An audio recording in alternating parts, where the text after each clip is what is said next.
Hey friends, this is the Miss Wolfie from our half-acre homestead with a sweaty tea break.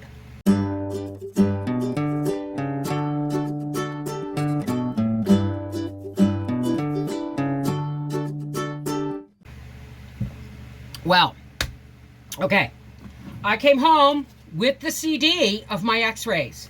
Unfortunately, each file has the same X-rays, my knees. I had over 18 X-rays. They did 4 on my shoulder, 4 on each knee, well, 6 on my right knee because they couldn't get it to bend far enough to get a good kneecap shot, and 4 on my hip, shoulder, hip, knee, heads and shoulders, knees and toes. Anyway, so I'm waiting to hear from my doctor. My doctor did not phone me with any, oh my God, your knee is torn apart and you got nothing, none of that. So I'll probably hear from her at the end of next week. But she did say I'm going to probably need, before she even saw the imagery, just feeling my knees, she said, you're going to need an MRI. 4 jars always pops, but I'll tell you something. These tea towels, holy lifting. Anyway, so there's that. And I got to tell you, Howie did not want to come home early because he's behind in his work, because he took last Monday off to take me to the hospital.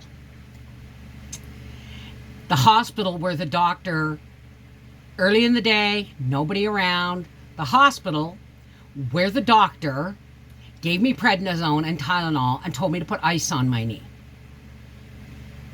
And then when I go to my doctor, she gets the report and she said, so what happened? And I told her. I said, I'm going to reiterate, folks, do not tell don't go into an emergency room in pain and tell them you have fibromyalgia. They will treat you like you're there for drugs. I'm not kidding. I'm not kidding. It's been ingrained in them and now it won't go away, even though it's proven that fibromyalgia exists. So the triage nurse asked me what was going on, and she looked at my file and said, you have fibromyalgia, right? And I said, yes, but that's not why I'm here. I'm here because I can't walk on my right knee. I've injured myself. So then I went and waited. Then I went and saw the doctor, and the doctor gave me prednisone, Tylenol, told me to ice my knee and go home. I said, look, I'm here for an X-ray. And he goes, you don't need an X-ray. That was it. You don't need an X-ray.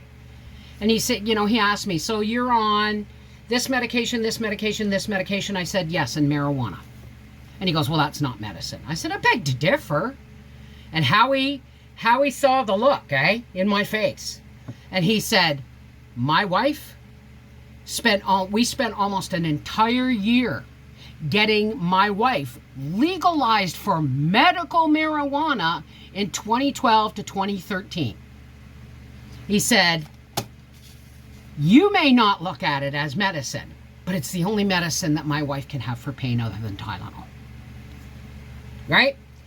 And he said, well, what happens to you when you take anti-inflammatories?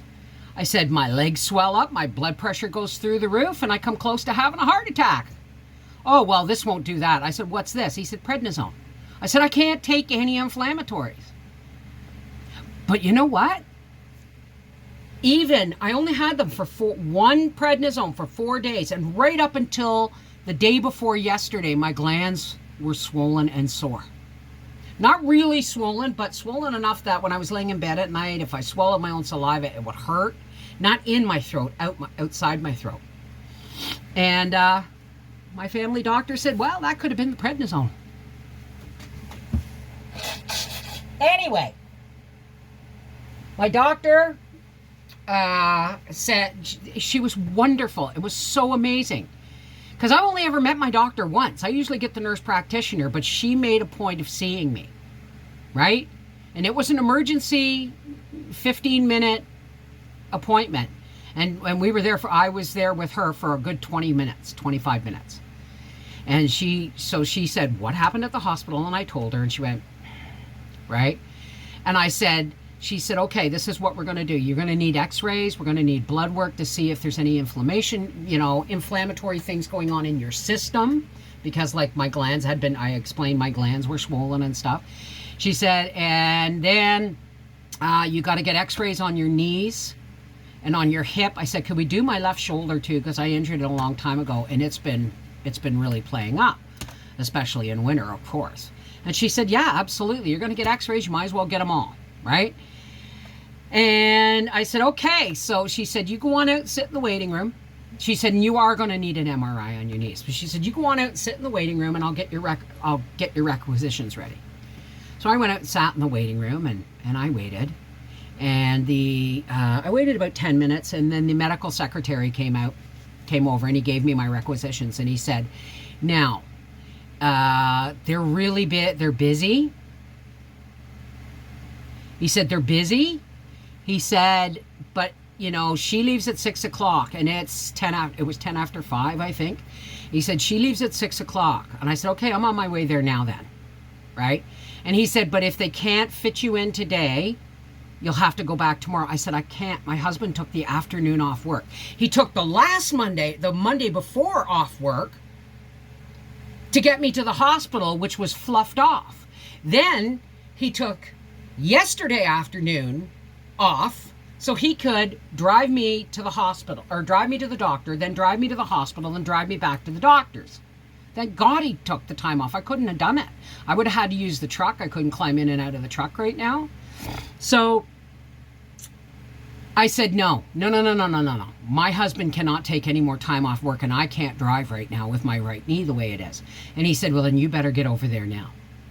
And written across, I got to explain how validated I feel. You guys have heard nothing but bad stuff about my doctors over the years, okay? Because it's taken me all of my adult life to get doctors to hear me.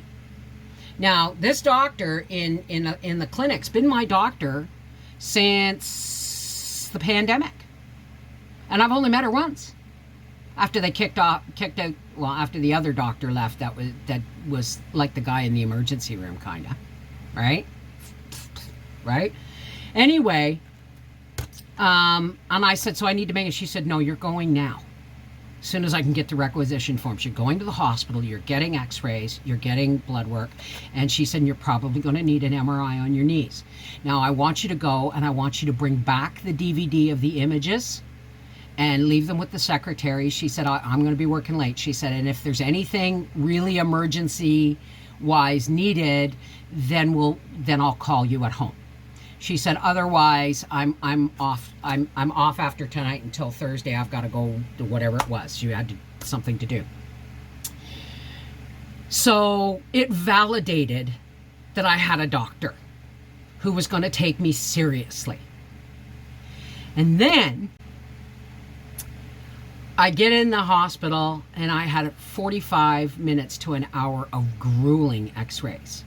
Because when you're in pain and your joints don't work, they don't want to work for the X-ray technician either. And I ended up waking up with a fibro flare this morning. I'm really grateful, actually, that the power went out, because it made me lay in bed with my fan on in front, my fan plugged into my OPS power station, staying cool. But when I got up, I went right into the pool. I mean, now that I know how to get in and out of the pool, right? I'm still walking with my walker, but mostly, yes, there's pain, but I'm walking with the walker mostly so I don't fall or trip or twist my knee. If I have the support of the walker, then I'm lighter on my feet. But I am going to get back into the pool every day that the sun is shining and it's hot, and I'm going to start walking again. Now that I can get in and out of the pool, I'm going to start doing my water exercises. Because what I do is I go around the pool 5 times walking, because I'm fat. Fat floats.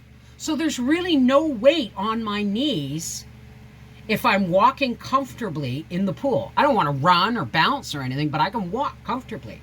So I go 5 times around the pool, and then I backtrack and go 5 times in the other direction to get a little bit of the current, going against the current, to help my muscle tone, right? And I've been known to go up to 150 rotations in that pool on my feet. But I'm going to start with 50, and I'm starting tomorrow. I'll tell you, I'm going to be going for a swim before I go to bed tonight. But I have to go out in the garden. When I get off here, I have to look up how to prune zucchini, because my zucchini has gone nuts. You know my box? Say this is my box, my garden box. The zucchini looks like there's this big umbrella of thousands, or it doesn't, not thousands, but it's like a big umbrella over the box with made up of lots of little green umbrellas. My carrots are, or at least most of them, survived the transplanting. Howie watered them tonight. So everything's doing wonderful, but the garden looked pretty limp in the heat today. So I'm quite happy with the way things are going out. I'm going to look up how to prune back zucchini, because that one box of yellow zucchini, I counted like 8 or 10 of them. Little itty bitty things. Itty bitty things. So we're going to have a lot of zucchini this year, and I'm going to be grateful for the bounty. I'm going to be grateful for the bounty. But the one bed that I emptied, because there was only like 5 carrots in that one bed and like 10 in the other. So I very carefully dug them up and I transplanted them and I watered them heavily. They seem to be okay. They seem to be fine. But I have an empty bed. I think I'm going to put in a whole batch of like Swiss chard. I'm going to put Swiss chard in if I can find some. I think I have some. I'm going to put some Swiss chard in, because that's something you can continue to, like when I harvest, I don't know. Oh, the garlic. The garlic is soon going to be harvestable. I found out that the top, if you get 1/3 of the top goes brown, it's ready for harvest. You should dig down very gently and feel the size of the bulb and stuff, and if it's right, you harvest it. I got 5 garlic beds, right? What am I going to put in them? It's only July. I can get more crops. So I think I'm going to do spinach and kale and Swiss chard. But the first bed is going to be the carrot bed that I took the baby carrots out of. I really hope they grow, because I really want to see the brightly different colored carrots. And even if I buy a 50-pound bag of deer carrots to can, wouldn't it be nice to have some colored carrots canned up, just so we can, have something pretty on the shelf for when company comes? Yeah, carrots are carrots, but wouldn't it be nice to put out like multicolored purple and red and yellow carrots and stuff? What else was I going to say? I can't remember. My cabbages are huge. So things are going really well in the garden. And after my swim today, my fibro flare, the cold water, and it wasn't really cold. The pool's like 80 degrees even without a heater. Between the cool water and the moderate exercise in the pool today, my fibro flare eased, because I instead of clamping down, I was loosening them up. So never underestimate a bit of passive exercise. I'm going to be making some herbal rubs and salves coming soon before canning season starts. So there's lots of stuff coming up. I have a plan. My garden, where my black currant bushes are and where my apricot tree is, when the irises, the irises are done, the daylilies are just starting to bloom, and I have nice fat green black currants on the bushes. So when the black currants are harvested and the lilies are done blooming and it gets a little bit cooler, I'm going to get Howie to clean out everything from the apricot tree to the corner. Boom. Why? Because I found where I can get my apricot tree, and I'm going to order it in January. It's the only way I got the first 2. So I'm going to order a new apricot tree, right? If nothing else.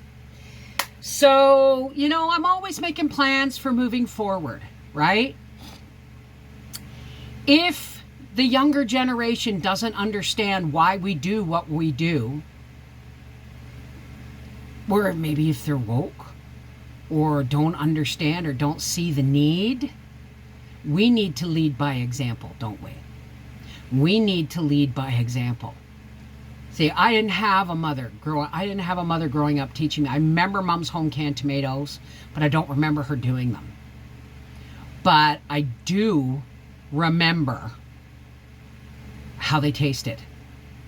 And that was all it took to spark me, as I had children, that I needed to learn more about what kept my parents and my grandparents and stuff alive during the Depression. Doesn't that just make sense? Why do we have to throw away knowledge because people think it's unnecessary now? It's not. It's more necessary than ever. Remember, every jar or can or extra food that you put away in your pantry is one less trip to the grocery store, and prices aren't going down anytime soon. So beware of that, and know that I love you. Take care. God bless, and you're always in my prayers. Mwah! Love you. I'm going for a swim now.